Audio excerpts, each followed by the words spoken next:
So guys, ये video बहुत ही ज़्यादा लंबी और इंटरेस्टिंग होने वाली है क्योंकि इस वीडियो में हमने आपको पूरी डिटेल्स दी है कि कैसे हम रात में पढ़ते हैं और क्या क्या हमें करना चाहिए। तो चलिए शुरू करते हैं।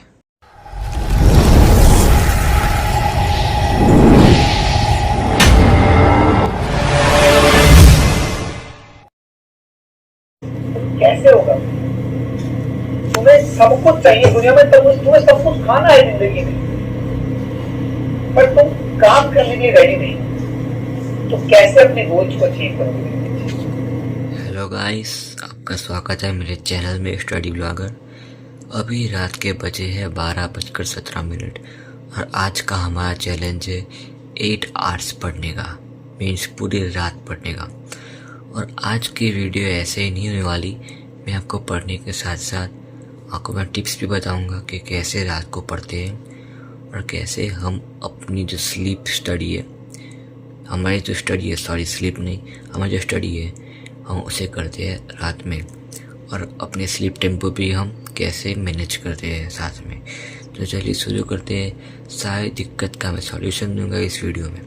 तो चलिए शुरू करते हैं। तो सबसे पहली चीज़ ये आती है पढ़ने के लिए रात को कि आपको नींद कैसे ना आए। तो आपकी स्लीप को मैनेज करने के लिए आपको क्या है, धीरे धीरे करके रात को जगना पड़ेगा। यानी कि अगर आप 11 बजे को सोते हो तो आप 1 बजे को सो, वैसे अगले दिन 2 बजे को सो, 3 बजे को सो। ऐसे ही धीरे धीरे धीरे धीरे आप अपने टाइम को मैक्सिमाइज करो पढ़ने का रात के अंदर, और सुबह उतना ही आप लेट उठ सकते हो। तो ऐसे ही आप अपनी स्लीप को मैनेज कर सकते हो रात में इस तरह। और अगर आपको नींद है रात में, तो यूजुअली मुझे क्या है, मुझको है ना रात को भूख लगती है, तो मैं 20-25 मिनट का ब्रेक लेकर मैं खाने बैठ जाता हूँ। जो मम्मी ने बनाया होता है वो मैं खाता हूँ। 20-25 मिनट का मैं ब्रेक लेता हूँ।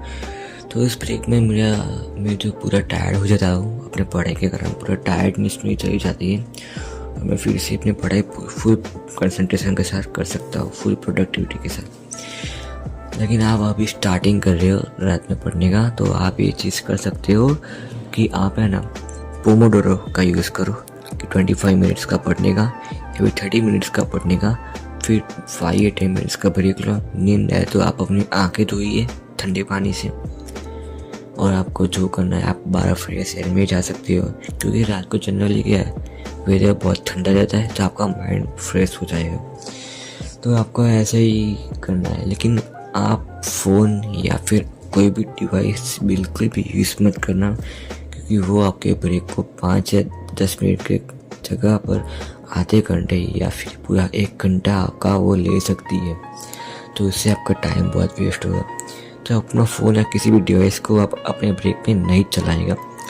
अगर आपको चलाना है तो आप अपने खाने के टाइम, जब आप 20-25 मिनट का ब्रेक लेते हैं पूरा, तब आप अपने ये डिवाइस को चला सकते हैं, फ़ोन को चला सकते हो।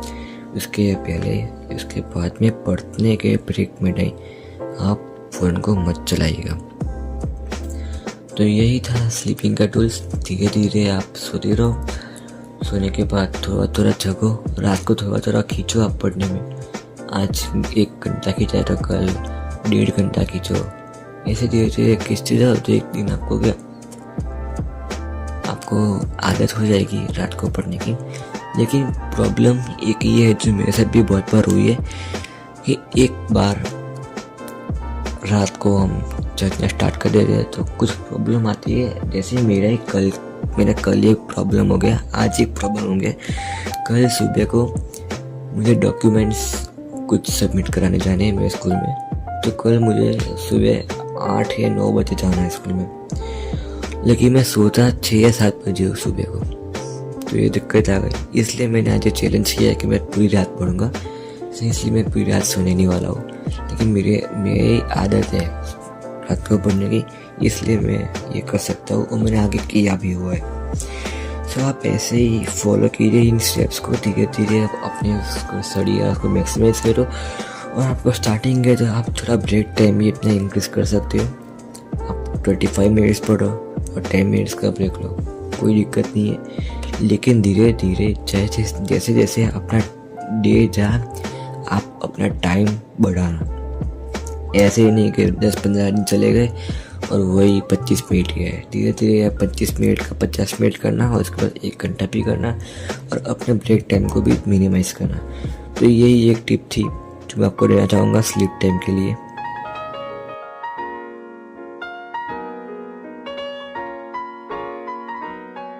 तो मैं आपको एक बार बाहर का एटमॉस्फेयर बता दूँ कैसा है हमारे यहाँ। तो चलिए देखते हैं। ये आप देख सकते हो,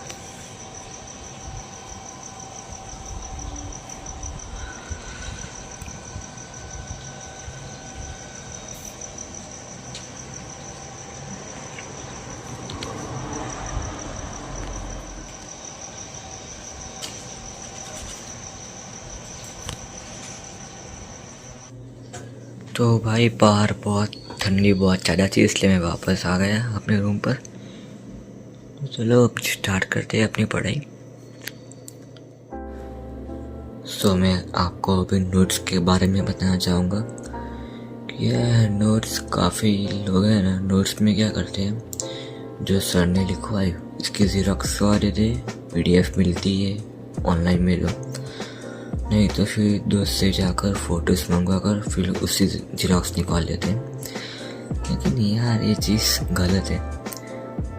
भले ही लिखा हुआ सब सेम है, सर ने पढ़ाया वही आपने लिखा है, वही कॉपी पेस्ट किया है, लेकिन डिफरेंस ये है कि आपने समझने के बाद उसको अपने हाथों से लिखा है।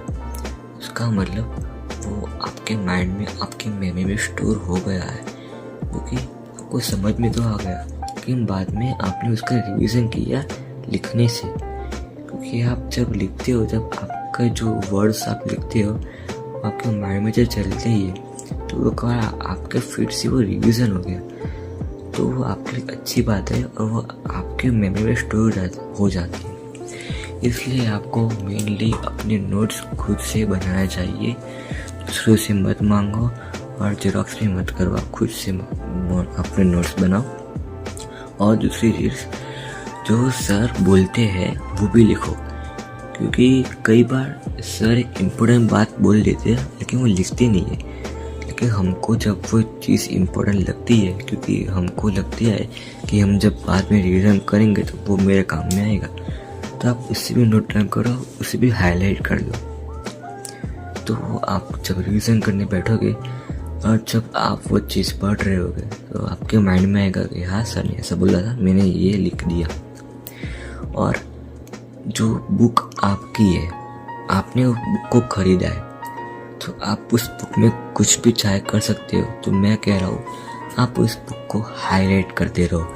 जो चीज़ आती है उसको हाईलाइट करो, नहीं आती इसको हाईलाइट करो, जो टफ लगती है उसको भी हाईलाइट करो, सबको हाईलाइट कर दो और सबको मार्क करो, सबको मार्क करो। जो चीज़ नहीं आई उसको स्टार बनाओ। अब पढ़ने के बाद वो स्टार वाले क्वेश्चन फिर से देखो, अभी भी नहीं आया तो फिर बुक खोलो, कॉन्सेप्ट्स खोलो, सर ने क्या कहा था वो सोचो।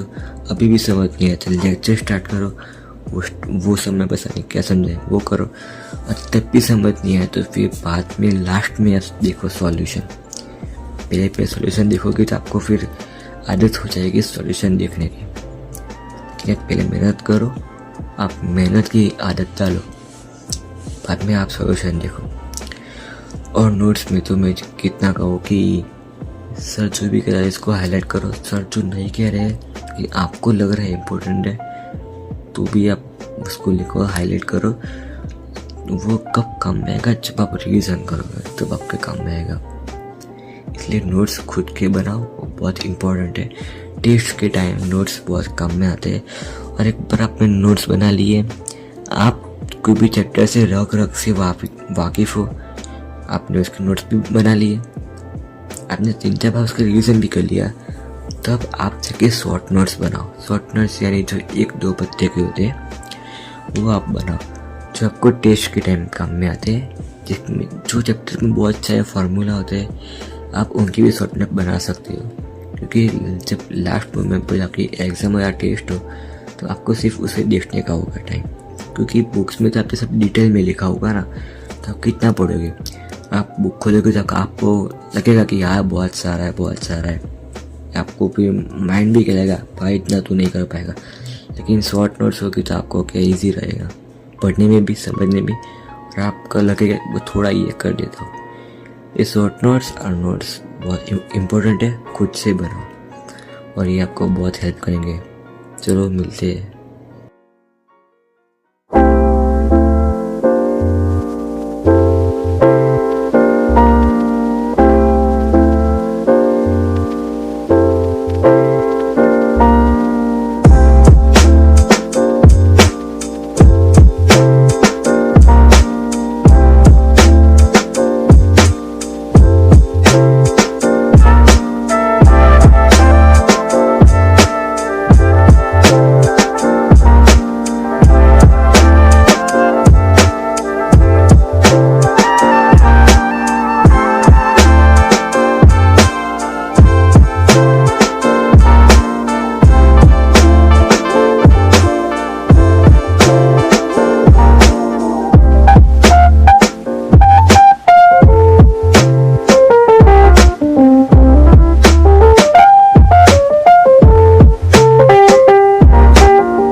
देखो 4 बज चुके हैं, सुबह के 4।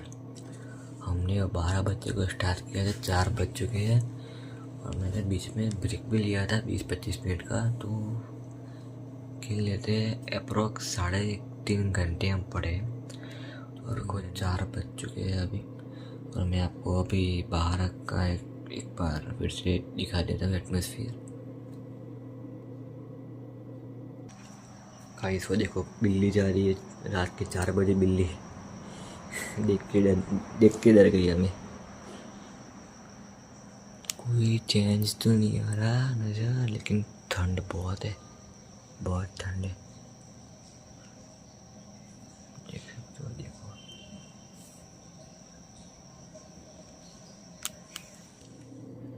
सो गाइस अभी हम करने वाले हैं फिजिक्स का लेक्चर, जो कि है 1 और 36 मिनट का। ये चैप्टर का नाम है मैकेनिकल प्रॉपर्टीज ऑफ फ्लूइड्स, जो कि हम करने वाले हैं अभी। So let's start.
तो गाइस अपना फिजिक्स का लेक्चर ख़त्म हो गया है। हेलो गाइस, अपना लेक्चर हो चुका है ख़त्म यहाँ पर, और अभी बज रहा है 5, यानी कि अप्रॉक्स 1 आवर हो गया। 1 आवर में मैंने क्लास एंड कर दी, मीन्स ख़त्म हो गई क्लास। लेकिन ये जो क्लास थी ना भाई, वो भाई बहुत नेक्स्ट लेवल क्लास थी। वो मैं इस क्लास की क्लिप आपको मैं लास्ट में दूंगा, क्योंकि जो भी पढ़ने वाले बच्चे यहाँ पर आ रहे हैं मेरे वीडियो देखने, उनके लिए भाई वो बहुत इम्पोर्टेंट है। क्योंकि सर ने एक ऐसा मोटिवेशन दिया है, ऐसी उन्होंने बात बोली है ना भाई, वो दिल को छू जाएगी, ऐसी बात बोली। तो मैं लास्ट में वो आपको वो क्लिप दिखाऊंगा। तो अभी लेते हैं एक छोटा सा ब्रेक के बाद फिर से मिलता हूँ मैं आपसे। तब तक के लिए मजा आइए। धीरूभाई अंबानी ने काम किया था, जो गौतम अडानी ने किया है, जो इलोन मस्क ने किया है, जो मार्क जुकरबर्ग ने किया है, जो वॉरेन बफे ने किया है, जो आपके पास जितने बड़ी बड़ी कंपनियों के आज आप फाइलिंग देखते हैं, उनका एक दिन का काम नहीं था और एक जर्नी थी। और तुम्हें क्या लगता है ना, मैं कई बार मोटिवेशन देता हूँ, मतलब बेकार दे रहा हूँ, क्योंकि कई बार मुझे बच्चा समझता ही नहीं, 2 दिन बाद देगा जिंदगी में करता बनता लग रहा है,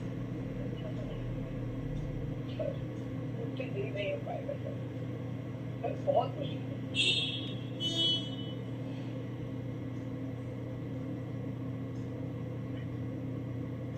कैसे होगा? तुम्हें सब कुछ चाहिए दुनिया में, तुम्हें सब कुछ खाना है जिंदगी में, पर तुम काम करने के लिए रेडी नहीं, तो कैसे अपने गोल्स को अचीव करोगे? तो एक दिन तुम्हारा भी आएगा, एक दिन तुम भी चमकोगे, है ना। मैं जनरली हमेशा बोलता हूं कि उड़ान भरेगा एक दिन ऐसे, तो चलना तो सीख। मैंने क्या बोला था कि अंगारों पर चलना तो सीख, कि सारा जहां तेरे पीछे आएगा। उड़ान भरेगा एक दिन ऐसे कि सारा आसमान छूटा पड़ जाएगा। मैं जब भी मैं कोई चीज लिखता हूँ, पिछली वाली पोइट्री मेरी थी, वाली पोइट्री मेरी, कि तू एक बार अंगारों पर चलना सीख, तू मुश्किलों से लड़ना सीख, उनको ओवरकम कर, अपने फियर को ओवरकम कर, तू काम करना सीख, तू मेहनत करना सीख। मेरी लगी मेहनत संग प्रीत, तो ये दुनिया क्या जाने। एक बार अपनी मेहनत के साथ प्यार करके देख लो, तुम्हें दुनिया में किसी चीज से प्यार करने की आवश्यकता नहीं। अपने काम से प्यार करके देख लो, तुम्हें कुछ और अच्छा नहीं लगेगा। और ये जो मोटिवेशन डिमोटिवेशन है, सब भूल जाओगे, जरूरत ही नहीं पड़ेगी। तो मैं सिर्फ इतना ही कहना चाहता हूँ बेटा, हर दिन कोई गगन नहीं आएगा बेटा, मेरे को तो तुम भूल जाओ। 1 साल 2 मतलब जनवरी आ गया है, जनवरी फरवरी 2 महीने का अपना सफर है। 2 फरवरी भी पूरा काम, फिर जनवरी लास्ट तक तो सिलेबस ही खत्म हो जाएगा मेरे ख्याल से। 22 जनवरी है शायद लास्ट डेट, तो जनवरी लास्ट तक मान लो या फरवरी भी मान लो फर्स्ट वीक में, तो अपना सिलेबस खत्म हो जाएगा। तो उसके बाद आप मुझे भूल जाओगे बेटा, ज्यादा से ज्यादा 15 दिन याद रखोगे, 20 दिन याद रखोगे, ये फैक्ट है। तो इसमें मुझे कोई प्रॉब्लम नहीं है, भूल गए यार, जो ठीक है। एक बच्ची और आईआईटी, मतलब ये 2-3 साल तक कोई मैसेज ही नहीं। तो एक वक्त आएगा जब तुम मुझे बिल्कुल मेमोरी से बिल्कुल फेड आउट हो चुका हूँ, जगह नामों के बंदा तुम्हारी लाइफ में दिस करता था, फर्क भी नहीं पड़ता, इस बात से कोई फर्क नहीं पड़ता। याद रहूं तो बहुत अच्छी बात है, लेकिन भूल भी जाओगे तो कोई फर्क नहीं पड़ता, क्योंकि लाइफ ऐसे ही चलती है। मैं भी शायद अपने किसी बहुत पुराने टीचर को शायद ना याद करूँ, आज तुम मुझे गाली दे दो, तो आज तुम मुझे आईआईटी में एडमिशन ले लिया, पर आईआईटी में जाके मेहनत नहीं करी तो जॉब नहीं मिलेगी, वो काम कर। तो यही होता है बेटा आपके पास। तो मैं आज तुम मुझे गाली दे दो, तो आज तुम मुझे प्यार कर लो, सब कुछ टेम्परेरी है, पर तुम्हारी सक्सेस परमानेंट है अगर तुम काम करते रहे, नहीं तो सक्सेस भी परमानेंट है। आज हो सकता है तुमने 2 साल मेहनत करके आईआईटी में एडमिशन ले लिया, पर आईआईटी में जाके मेहनत नहीं करी तो जॉब नहीं मिलेगी भाई। फिर जॉब में जाके अच्छा काम नहीं किया तो आगे काम नहीं मिलेगा भाई साहब, अच्छा काम नहीं मिलेगा। या फिर तुमने कोई और, मतलब तुम्हें निरंतर लगातार अच्छा काम करना पड़ेगा। ये काम का जो सिलसिला है वो कभी स्टॉप नहीं होगा। जो ये दुनिया बोलती थी 6ठी क्लास में कि बेटा 8वीं क्लास बहुत इंपॉर्टेंट है, मेहनत कर ले, फिर 8वीं बोलते हैं बेटा 10वीं क्लास बहुत इंपॉर्टेंट है, मेहनत कर ले, फिर तो मजे ही मजे। फिर 10वीं में आके बोलता है बेटा 12वीं बहुत इंपॉर्टेंट है, वो कर ले, फिर तो मजे ही मजे। फिर 12वीं में बोलता है कि कॉलेज कर ले अच्छे से, फिर तो मजे ही मजे। फिर बच्चा कहता है मजे कब मिलेंगे, हर 2 साल में एक नया लालच दे देते हैं। मजे थे जर्नी में, नहीं मजा था जर्नी में। जिस काम को कर रहा है उसको मजे से कर, बल्ले बल्ले। समझा बात? चलिए अब शुरुआत करते हैं। I guess enough motivation of the day. तो बच्चा कह रहे थे 2-3 बच्चे को मोटिवेशन की जरूरत है, मेरे ख्याल से मोटिवेशन होता है मेरी। सो गाइस, आपको मोटिवेशन अच्छा लगा हो तो लाइक कर देना, और आपको हेल्प हुआ इस मोटिवेशन से तो कमेंट भी कर देना।